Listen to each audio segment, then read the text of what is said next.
ఇప్పుడు డౌలిక గారు రాజీవ కిరుడు అనే కూచిపూడి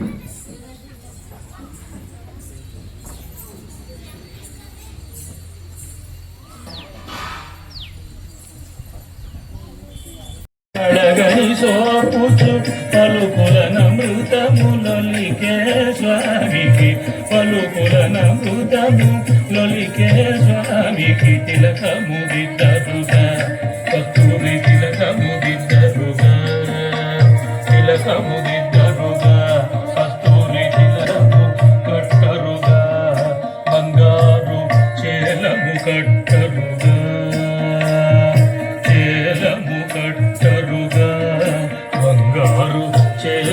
కట్టరుగా మాలినితో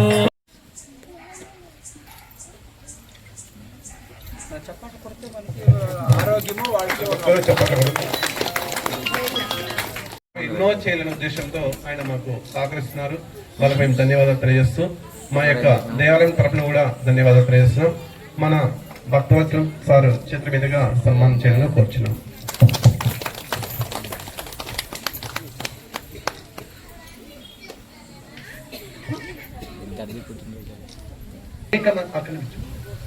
మొదలైనప్పటి నుంచి ఇప్పటి వరకు అనేక మంది అన్నదాన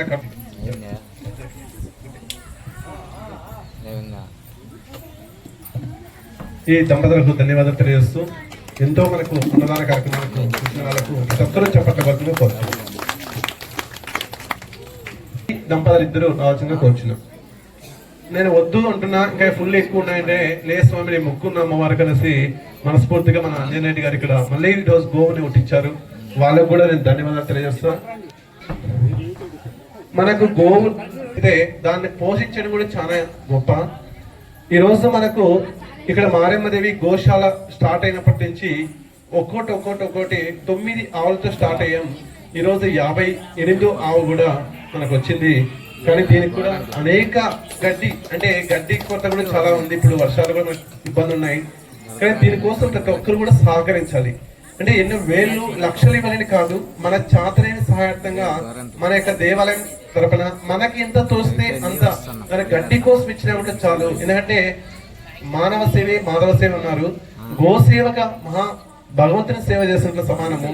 దీనికోసం ప్రతి ఒక్కరు కూడా సహకరించాలని కోరుచున్నాం. ఈ రోజు గో హత్యలు నిలపాలి, గోవుని పోషించాలి, గోవుని విధంగా మార్చాలని అంటే ప్రతి ఒక్కరిలో కూడా భావన రావాలనే ఉద్దేశంతో మాకు కష్టమే, కానీ కష్టమైనా కూడా దీన్ని ప్రోత్సహిస్తున్నాం. దీనికోసం మనం అందరూ కూడా కృషి చేయాలి. ఎంతమంది ఎన్ని తీసుకుంటున్నామో ఒకరు ఆలోచించండి. ఒకరు గ్రహించారా? ఎవరు గ్రహించరు. కానీ ఇంత జనాభాకి దేవాలయం కోసం కృషి చేస్తారని మీ అందరినీ మనస్ఫూర్తిగా కోరుకుంటున్నాను. అదే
చల్లని తల్లివి నీవు.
మంగళవారం